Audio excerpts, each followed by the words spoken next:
Hello students, welcome to the part 4 of chapter political parties. So अभी this lecture is going to be our part 4. तो अभी हम लोगों का part 4 हम लोग start करने वाले हैं, but इससे पहले के जो 3 वीडियोस थे वो मैंने डिस्क्रिप्शन बॉक्स में उसका लिंक में डाल दूंगी.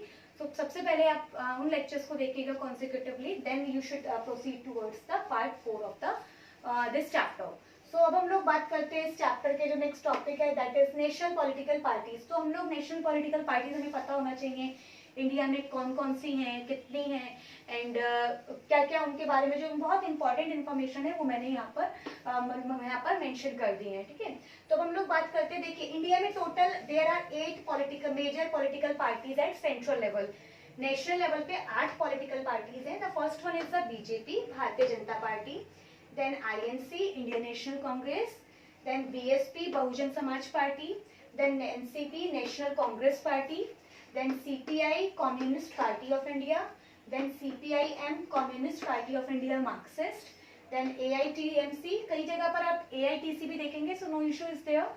All India Trinamool Congress, and last one is the NPP, National People's Party. Okay, so these are the major 8 national political parties of India. ठीक है, अब ये तो नेशनल पॉलिटिकल पार्टीज हो गई, बट स्टेट लेवल पर भी बहुत सारी अलग अलग स्टेट्स के हिसाब से पार्टीज है वहां पर, तो उनको रीजनल पार्टीज बोलते हैं. और वो 250 प्लस के आसपास ओवरऑल पार्टीज है. जैसे आम आदमी पार्टी दिल्ली में जो अभी गवर्नमेंट है, रूलिंग गवर्नमेंट है, तो that is a kind of state party. जो समाजवादी पार्टी है यूपी में जो मुलायम सिंह यादव की है, उसके अलावा जैसे जनता दल सेक्युलर है, जनता दल यूनाइटेड है और शिवसेना है, तो ये सारी जो है वो आपकी स्टेट पार्टीज हैं. ठीक है, तो अब देखते हैं हम लोग वन बाय वन करके इन पार्टीज के जो इंपॉर्टेंट फीचर्स है वो मैंने यहाँ पर इसको डिस्कस हम लोग करते हैं. तो आप लोग चाहे तो इसको लिख लीजिएगा, otherwise it will be given in the notes itself. So अब बीजेपी का सबसे पहले हम सिंबल देख लेते हैं, क्योंकि सिंबल से अक्सर क्वेश्चन पूछ लिए जाते हैं, अदरवाइज हमें पता होना चाहिए.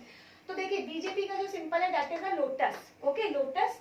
इंडियन नेशनल कांग्रेस जो जिसकी जो हेड है, चेयरपर्सन है, that is Mrs Sonia Gandhi, तो उनकी पार्टी का जो सिंबल है दैट इज हैंड. ठीक है, फिर बहुजन समाज पार्टी का जो सिंबल है एलिफेंट. नेशनल कांग्रेस पार्टी का जो सिंबल है क्लॉक. और जो सीपीआई का कम्युनिस्ट पार्टी का सिंबल है वो है ears of corn and sickle. Then CPIM जो मार्क्सिस्ट पार्टी है उनका जो सिंबल है that is hammer, sickle and star. और जो तृणमूल कांग्रेस ममता बनर्जी की पार्टी है उनका सिंबल है जोरा घास फूल, जोरा घास फूल. ओके, एंड जो नेशनल पीपल्स पार्टी है उसका सिंबल है बुक. ओके, बुक, किताब. तो अब हम लोग वन बाय वन करके इनके बहुत इंपॉर्टेंट फीचर्स डिस्कस कर लेते हैं. सो सबसे फर्स्ट हम लोग बात करते हैं बीजेपी की. देखिए फर्स्ट मैंने बीजेपी को इसलिए लिया, I don't think that I particular have a preference towards this party, ऐसा कुछ नहीं है. Just this party is right now in the at the central level और इन द रूलिंग में अभी ये पार्टी है, सो इसलिए हम लोगों ने इससे स्टार्ट कर दिया है. तो बीजेपी का जो है फुल फॉर्म है भारतीय जनता पार्टी. ये 1980 में इसको फॉर्मेट किया गया था, बनाया गया था, लेकिन जो इसका फॉर्मेशन हुआ था वो किया था श्यामा प्रसाद मुखर्जी, और कई जगह पे आप लाल कृष्ण आडवाणी और जो अटल बिहारी वाजपेयी है उनका भी नाम पढ़ेंगे, बट जो मेन लीडर थे, founder, that was Shyama Prasad Mukherjee. और इससे पहले जो इसकी प्रीवियस ऑर्गेनाइजेशन थी वो थी भारतीय जनसंघ, जो 1951 में बनी थी. और बीजेपी की जो आइडियोलॉजी है वो है कल्चरल नेशनलिज्म, या फिर आप कई जगह पर इसको हिंदुत्व का भी बोलते हैं कि हिंदुत्व इन लोगों का आइडियोलॉजी है. नेशनलिज्म मतलब कंट्री फर्स्ट, हमारी कंट्री जो है, नेशन जो है, उसको हम लोगों को फर्स्ट उसको लेके चलना है. देन आता है आपका इंडियन नेशनल कांग्रेस. तो अब देखिए बीजेपी का हम लोग यहाँ पर अलायंस भी लिख देते हैं ताकि आप लोगों को कोई कंफ्यूजन ना रहे. इनका जो अलायंस है उसका नाम है एनडीए. तो मे भी आपसे पेपर में पूछ ले जाए, NDA is the alliance of the BJP. INC का जो अलायंस है दैट इज यूपीए. और ये अलायंस इनका जो बनता है पार्टी मतलब फॉर्म किया जाता है 1998 में, जब अटल बिहारी वाजपेयी गवर्नमेंट में आते हैं, पावर में आते हैं. अब आते हैं आईएनसी का. तो आईएनसी का बनी थी 1885 में, हम लोग इन अर्लियर लेक्चर्स डिस्कस कर चुके हैं. शायद मैंने आपके साथ नहीं, वो 9th में डिस्कस किया था. 1885 में बनी थी. देखिए ये जो पॉलिटिकल पार्टी थी इंडिया, जो ये आईएनसी है, ये इंडिया की जो मतलब एक सेंट्रल लेवल पे फर्स्ट पार्टी थी, पॉलिटिकल पार्टी, मतलब जो फ्रीडम स्ट्रगल में बहुत कोऑपरेट किया था, सपोर्ट किया था. तो आईएनसी बनी थी 1885 में. तो 27 दिसंबर 1885 में जो बॉम्बे था, क्योंकि देखिए अभी तो महाराष्ट्र और गुजरात है, लेकिन 1885 के जो उस टाइम था कि प्री इंडिपेंडेंट इंडिया जो था वहाँ पर बॉम्बे था, गुजरात और महाराष्ट्र वाला पूरा पार्ट को बॉम्बे बोला जाता था। तो आफ्टर इंडिपेंडेंस जब लैंग्वेज के बेसिस पे स्टेट्स बनने लगे थे, तो 1960 में बॉम्बे में से 2 स्टेट्स बनाए थे, Gujarat for the Gujarati people and Maharashtra for the Marathi people. तो 1885 में पार्टी बनी। इसके बहुत सारे जो इसके फाउंडर्स हैं वो काफ़ी सारे हैं, कोई एक पर्टिकुलर पर्सन नहीं है। तो यहाँ पर 72 डेलीगेट्स जो थे वो बॉम्बे में उन्होंने एक अपनी मीटिंग की थी, ठीक है। और वहाँ पर जो मेन लीडर्स थे वो थे A.O. ह्यूम, एक ब्रिटिश ICS ऑफिसर थे, सिविल सर्वेंट थे, रिटायर्ड ICS ऑफिसर थे वो A.O. ह्यूम, तो नाम याद रखिएगा। उसके अलावा जो थे वो थे दादा भाई नरोजी थे, और रमेश चंद्र बनर्जी थे, WC वाचा थे, और इसके अलावा और भी बहुत सारे पॉलिटिकल लीडर्स थे। फिर 1952 से 1977 तक ये पॉलिटिकल ये पावर में रहती है, ठीक है। फिर 1980 से 1989 के बीच में, और इसका जो अलायंस है दैट इज UPA गवर्नमेंट। फिर आता है BSP, बहुजन समाज पार्टी। ये पार्टी बनी थी 1984 में, और इसके जो फाउंडर थे दैट वाज काशीराम, और आज जो इसकी सुप्रीमो हेड है दैट इज मायावती। फिर आता है नेशनल कांग्रेस पार्टी, ये 1999 में बनी थी। ये इंडियन नेशनल कांग्रेस है ना, इसी से स्प्लिट होके ये पार्टी बनी थी। दोनों की आइडियोलॉजी में डिफरेंस था, तो इन्होंने अपनी पार्टी को ब्रेक करके अपनी नई पार्टी बनाई थी। और इनके जो आइडियोलॉजी है वो है डेमोक्रेसी और गांधीयन सेक्युलरिज्म को ये बहुत इंपॉर्टेंस देते हैं, प्रेफरेंस देते हैं। देन CPI जो पार्टी है दैट वाज फॉर्म्ड इन 1925। ये आज़ादी से पहले की पार्टी है, 25 में बनी थी। और इसके जो मेन फाउंडर है, देखिए आपको नेट पर अगर आप सर्च करेंगे तो आपको और भी काफी लोग मिलेंगे, बट आपको मेन याद रखना है MN रॉय थे इसकी फाउंडर के पीछे, फाउंडेशन के पीछे। देन CPI मार्क्सिस्ट, वो बनी थी 1964 में, जो मार्क्सिस्ट की फिलोसफी को फॉलो करते हैं। Then all India Trinamool Congress, all India Trinamool Congress जो है इट वॉज फॉर्म्ड इन 1998, और इसके जो लीडर हैं वो है ममता बनर्जी ने फाउंड की थी, और आज भी उसकी जो मतलब हेड है वो ममता बनर्जी है, और ये मेनली जो वेस्ट बंगाल है वहाँ पर कन्फाइंड है। देन नेशनल पीपल्स पार्टी, देखिए ये पार्टी बनी थी 2013 में, और इसके जो फाउंडर थे वो है PS संगमा, ठीक है। लेकिन अभी ये पार्टी को जो नेशनल लेवल का स्टेटस दिया है, यानी इसको नेशनल पार्टी बनाया गया है, वो अभी जुलाई 2019 में दिया गया है। तो फाउंडर अगर आपसे पूछे फाउंडिंग ईयर तो 2013, और अगर पूछे नेशनल का स्टेटस तो that is given in the 2019 जुलाई। तो आपको 2019 याद रखना है। तो आई होप आपको ये समझ में आ गया होगा। सो अब हम लोग अपने डिस्कशन को आगे लेके चलते हैं, और अब हम लोग अपना नेक्स्ट टॉपिक और इस चैप्टर का जो लास्ट टॉपिक है उसको डिस्कस करते हैं।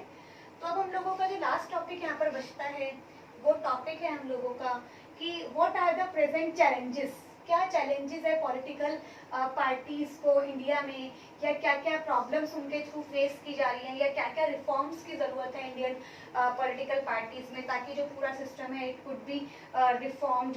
तो अब हम लोग वो डिस्कस करेंगे वन बाय वन करके, ठीक है। तो हमारा डिस्कशन बहुत डिस्क्रिप्टिव होगा, बहुत होलिस्टिक वे में हम लोग बात करेंगे, क्योंकि बहुत इंपॉर्टेंट है ये। तो let's start our discussion with challenges of political parties.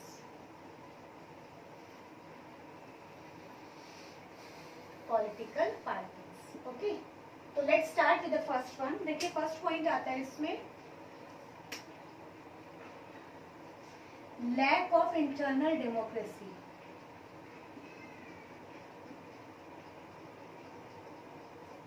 Lack of internal democracy, okay. फिर सेकेंड पॉइंट आता है dynastic succession.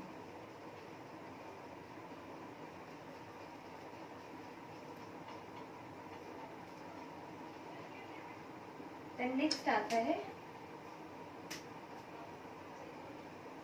Money and muscle power.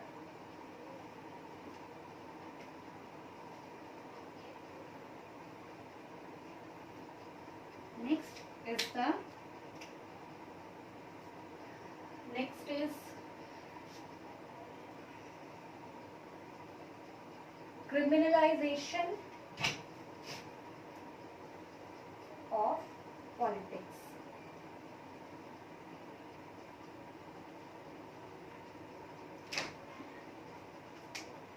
Next one is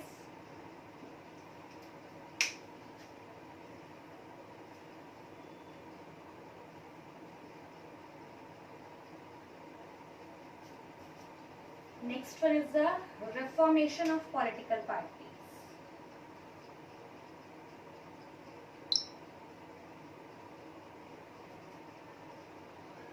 Okay, so अब हम लोग वन बाय वन करके अपने पॉइंट्स को discuss करते हैं.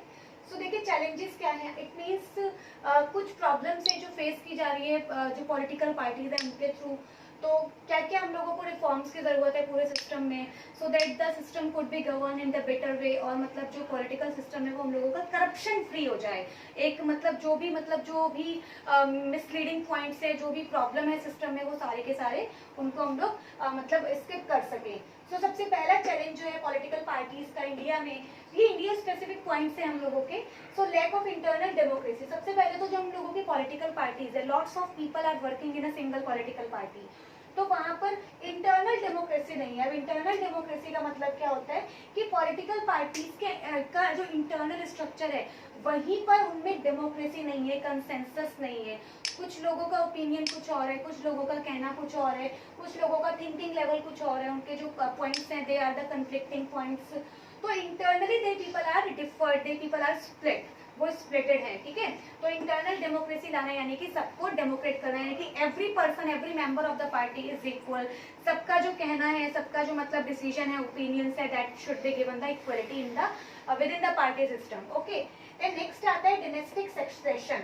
डायनेस्टिक सक्सेशन का मतलब क्या होता है कि मतलब कुछ पॉलिटिकल पार्टीज ऐसी हैं, नाम या किसी का नहीं लेंगे because it is a neutral discussion. तो there are some of the political parties which are based on the dynastic succession. मतलब एक ही पर्टिकुलर फैमिली के जो पर्सन्स हैं, जो मेंबर्स हैं, वो उस पार्टी को from the starting they people are leading, वही उसको लीड कर रहे हैं, उसको मतलब सक्सेशन में वही पीपल आते जा रहे हैं. सो इससे क्या होता है, ये अनफेयर है क्योंकि जो और भी मेरिटोरियस हैं और जो डिजर्विंग कैंडिडेट्स हैं, they are unable to reach at the main point. वो मेन स्ट्रीम में जो लाइमलाइट है वहां पर उन लोगों के लिए ब्लॉक कर दिया गया है. तो डायनेस्टिक सक्सेशन जो है, this is not the right way in the political system. तो यानी कि जो भी मतलब जो डिजर्विंग है that should come in the front, और जो अनडिजर्व है तो उसको जस्ट बिकॉज वो सक्सेसर है तो उसको आना नहीं चाहिए. So it is a kind of suggestion. Then money and muscle power. देखिए मनी और मसल पावर इंडियन पॉलिटिक्स में बहुत डोमिनेंट रोल प्ले करती है. और अभी की जो 21st सेंचुरी की पॉलिटिक्स है, 20th सेंचुरी की, 1980 से ये मतलब ये बहुत हैवी आई मीन इसका डोमिनेशन स्टार्ट हो गया था मनी एंड मसल पावर का इंडियन पॉलिटिक्स में. क्योंकि देखिए मनी का मतलब क्या होता है, मनी पैसा. पैसा जो है वो पॉलिटिक्स में बहुत ज्यादा मतलब उसका मिसयूज किया जाता है, उसको जहाँ पर यूज करना है वहां नहीं किया जाता. ठीक है, तो अनफेयर तरीकों में इलेक्शंस को कैसे विन करना है, बाय चीटिंग, या किस तरीके से how to purchase the voters, तो इस तरीके से उनको कैसे इन्फ्लुएंस करना है, तो वो सारा रिगिंग करना है, इलेक्शंस में चीट करना है, इलेक्शंस को मतलब गलत तरीके से विन करना है. Then muscle power. Muscle power मतलब कि मतलब आपने क्या किया कि just because you are powerful और यू हैव अ बैकग्राउंड, आपका मतलब कुछ ऐसा बैकग्राउंड है जो थोड़ा सा मतलब मतलब थोड़ा सा पावरफुल फैमिली से यू बिलोंग, जो पर्सन है वो बिलोंग करता है.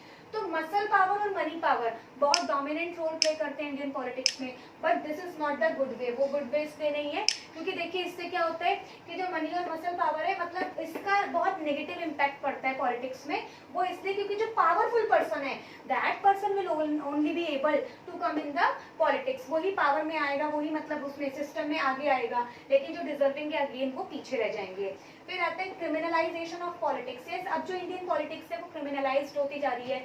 मतलब सीधा मतलब ये है जो क्रिमिनल्स हैं they people are sitting in the system. System में क्रिमिनल्स बैठे हुए हैं. क्यों? क्योंकि आप देखिए हम जो अगर प्रेजेंट पॉलिटिक्स की बात करते हैं तो हम लोगों के यहाँ पर जो हमारे एमपीज हैं, हम लोगों के जो कई लीडर्स हैं, नाम हम किसी का नहीं लेंगे, हम लोगों के यहाँ पर कई जो एमएलएज हैं, they people don't have the fair clear background. उनका क्लियर बैकग्राउंड नहीं है, एजुकेशनल प्रॉपरली उनकी क्वालिफाइड नहीं है, और उसके अलावा जो उनका इनकम के सोर्सेज हैं, जो टैक्सेशन के सोर्सेज है वो उनके क्लियर नहीं है. ठीक है, उसके अलावा उनका जो बैकग्राउंड है, जो करप्शन मतलब जो उनका जो क्रिमिनल बैकग्राउंड है वो बहुत ज्यादा उनका मतलब खराब है. तो क्रिमिनलाइजेशन है यानी कि जो मतलब क्रिमिनल्स हैं वो लोग पावर में हैं अकॉर्डिंग टू दिस पॉइंट. ठीक है, इनफैक्ट इंडिया में तो एक बहुत फेमस सेइंग है, मैं आपको बता देती हूँ. ये मतलब लिखना मत इसको कहीं पर, but yes this is reality in India. Law breakers are law makers. This is very fact in context of India. जो इंडिया में लॉ ब्रेक करते हैं, जो लॉ तोड़ते हैं, पालन नहीं करते हैं, फुलफिल नहीं करते हैं, वही लॉ बनाते हैं। It is reality. जो अभी लास्ट लोकसभा थी 16th लोकसभा थी, उस लोकसभा में अराउंड 80+ मिनिस्टर जो मेंबर्स थे, एमपीज थे, वो क्रिमिनल्स थे, उनके खिलाफ कोई ना कोई केस चल रहा था। कुछ का तो बहुत सिवियर केस था, मर्डर के चार्जेस थे, रेप चार्जेस थे।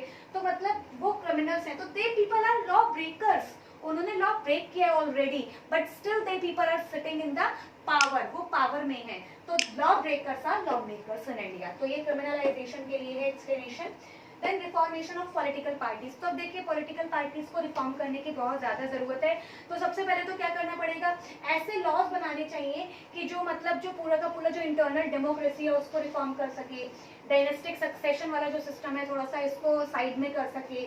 और मनी एंड मसल पावर का कोई रोल नहीं होना चाहिए। जो मतलब क्लीन चीजें हैं, जो क्लीन पर्सनालिटी है, जो मतलब एकदम क्लीनलीनेस है, that should come in the power.